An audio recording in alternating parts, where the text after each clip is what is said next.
Assalamualaikum warahmatullahi wabarakatuh. Perkenalkan, nama saya Monica Facelesta, NIM A12 2020 06392. Nah, kali ini saya akan memaparkan laporan proyek Associate Data Science. Nah, kali ini studi kasusnya itu adalah prediksi harga mobil. Nah, langsung saja. Deskripsi proyek. Sebuah perusahaan mobil Cina Geely Auto bercita-cita untuk memasuki pasar AS dengan mendirikan unit manufaktur mereka di sana dan memproduksi mobil secara lokal untuk bersaing dengan rekan-rekan mereka di AS dan Eropa. Nah, perusahaan ini ingin mengetahui variabel mana yang signifikan dalam memprediksi harga mobil. Seberapa baik variabel tersebut menggambarkan harga sebuah mobil. Nah, berdasarkan berbagai survei pasar, perusahaan konsultan telah mengumpulkan kumpulan data besar dari berbagai jenis mobil di seluruh pasar Amerika. Nah, langsung saja kita melakukan penyiapan data. Nah, berikut ini adalah data yang kita gunakan berupa harga mobil. Nah, di sini kita tidak menggunakan fitur car ID dan car name. Nah, pada bagian fitur price kita jadikan sebagai label. Nah, berikut ini adalah hasil analisis tipe dan relasi data. Terdapat 205 record dan 24 fitur, yang satu fitur sebagai special attribute dan 23 lainnya menjadi regular attribute. Berikut ini adalah analisis karakteristik data yang kita peroleh. Nah, langsung saja kita menuju ke pembahasannya. Jadi, data yang kita peroleh ini tidak memiliki missing value dari semua fiturnya. Nah, saya bacakan yang pertama saja ini. Fitur price dia memiliki tipe real, pola distribusi datanya positif skew dan missing value-nya 0. Nah, kemudian untuk car ID tadi kita tidak menggunakan, jadi dia exclude fitur, boleh dihapus, dan kemudian car name juga exclude fitur, boleh dihapus. Nah, lanjut. Kita akan identifikasi data outlier.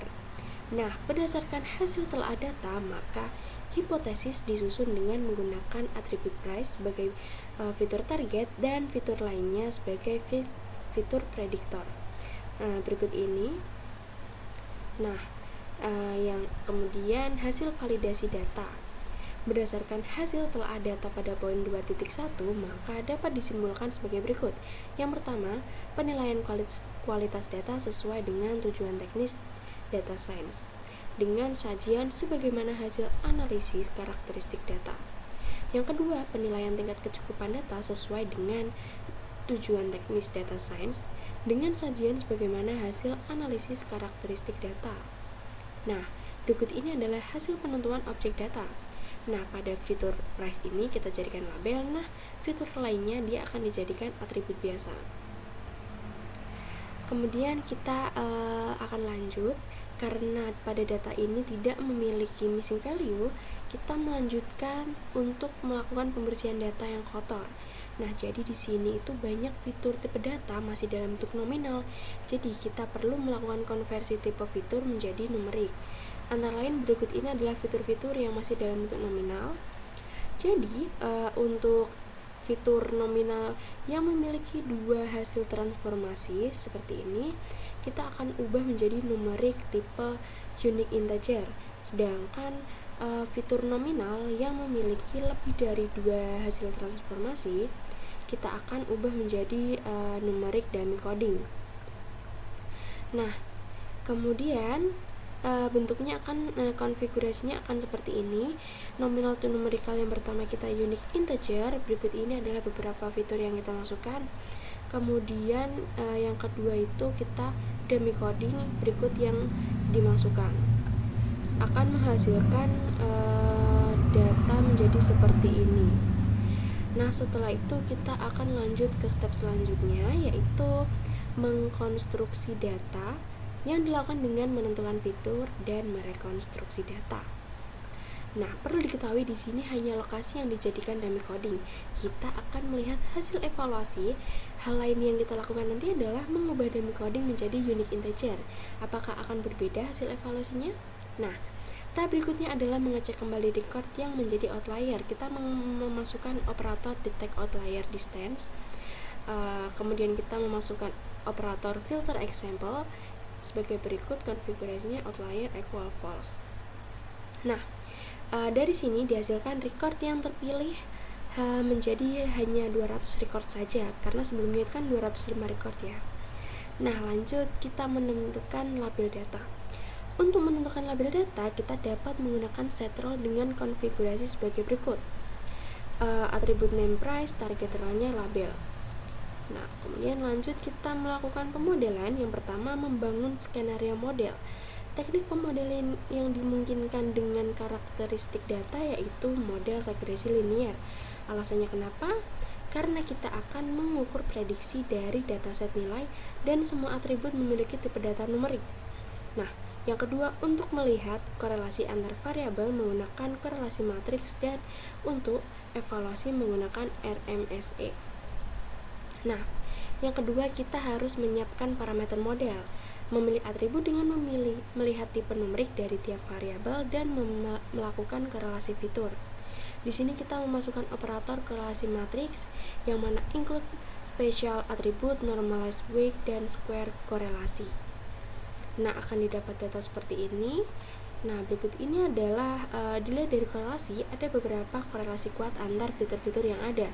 Namun demikian, kita akan mencoba menggunakan semua fitur yang diperlukan. Nah, kalau pada gambar ini korelasi kuat itu antar, contohnya ya, salah satunya itu drive wheel FBD dengan drive wheel RWD.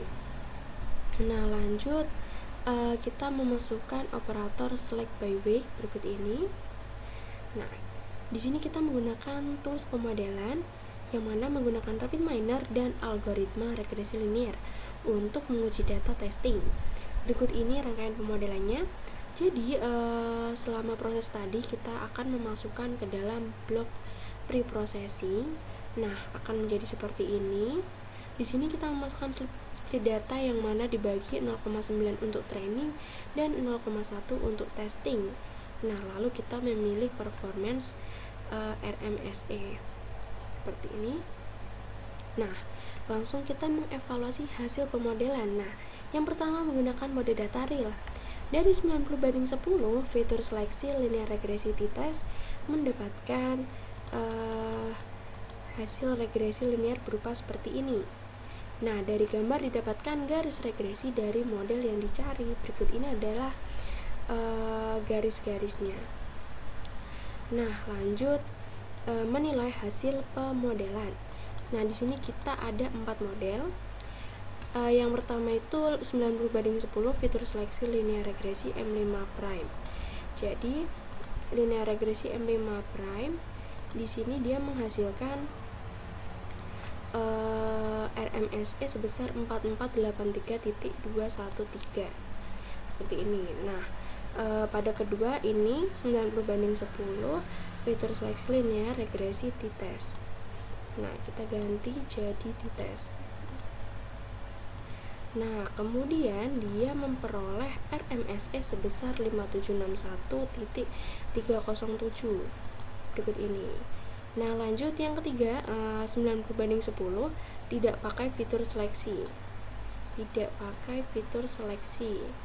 Nah, untuk linear regresinya itu masih tetap M5 prime, tidak pakai fitur seleksi. Kita coba.